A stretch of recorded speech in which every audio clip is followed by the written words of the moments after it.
I don't mind if I do. Here we go. The Eagles, undefeated, but besieged. Storylines. They're not fun to watch. Blah, blah, blah. I don't pass well. Up 10-3. Here's a pass. Saquon downfield, running away. That is one of the best highlights of the year for the Philadelphia Eagles. Everything seems great.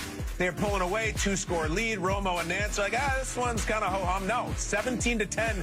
Denver's a lot of things, but they're not quitters. They will not quit. And we go to Evan Engram. Remember him, New York. 11-yard touchdown. And they go for 2. Down 1, they go for 2. Gotta have it. And guess what? They get it. Tony Franklin, Bo Nix's college teammate, 2-point conversion. Broncos are winning in Philly. How about this? We got something brewing. And then it gets ugly. Now watch this. This is a beautiful pass to Devontae Smith. There's your downfield offense. That's everything you want in Philly. But watch the flag, and this is deep into the minutia. You're going to see an illegal shift that's actually called on Saquon.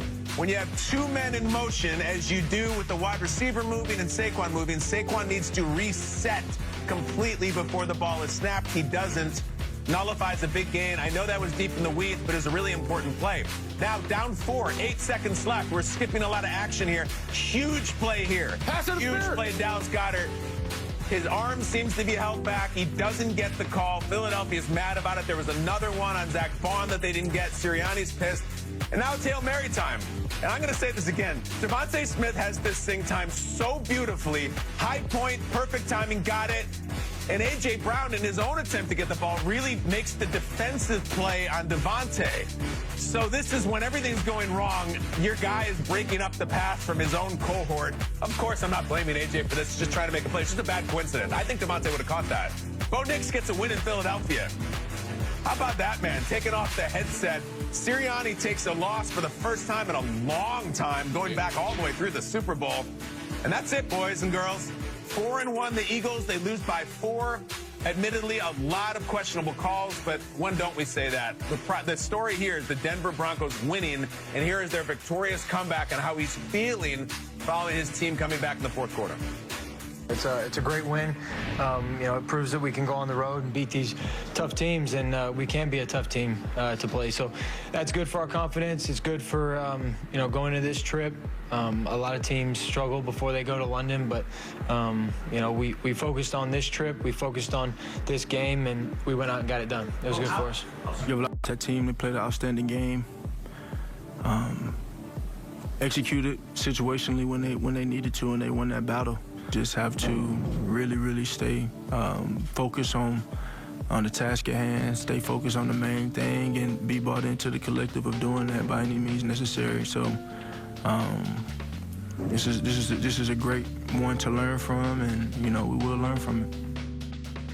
For 287 days, the Eagles would win a game when that man wearing that cap, Jalen Hurts, started a game and finished a game. They had won for a very long time. And until they didn't against the Denver Broncos, who came to town, and they also took Jalen Hurts down a handful of times, Manti. Yeah, when I look at this offense, this Eagles offense, and I look at their struggles passing the ball, I equate Jalen Hurts to Nick Cannon's character in the movie Drumline. Oh, now you're talking. If you guys know the movie Drumline, Devin Miles, that's who Nick Cannon plays. He's a very skilled drummer, especially on the snare. He's special. He's a special talent. However, Devin Miles has one little fault, and he can't read music. Now, that doesn't make him any less of a drummer. He's a special drummer. However, I think that in this situation, that is the Philadelphia Eagles offense, Kevin Patullo being the offensive coordinator, he's putting his skilled drummer in situations that doesn't play to his strengths. Jalen Hurts is a special talent at the quarterback position. However, just like Devin Miles, Jalen Hurts has to be used a certain way. These long developing routes, these long developing patterns that his receivers are running aren't to his strengths. He needs quick passes, he needs rub routes, he needs screens.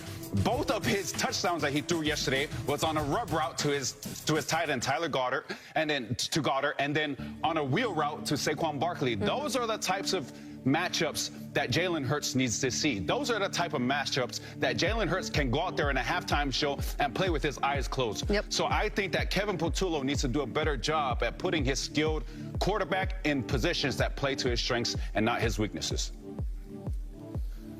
Yeah, we can talk about the deficiency of the Philadelphia Eagles, man, but we got to show love to this Broncos defense, who showed up and really put out some really good high-octane tape. You talk about right now, I consider Jalen Hurts and Saquon Barkley the best duo in football, and they put the Philadelphia Eagles run game on ice, man. You talk about Saquon just had 6 rushes for 30 yards. Yeah. Jalen Hurts was sacked 6 times.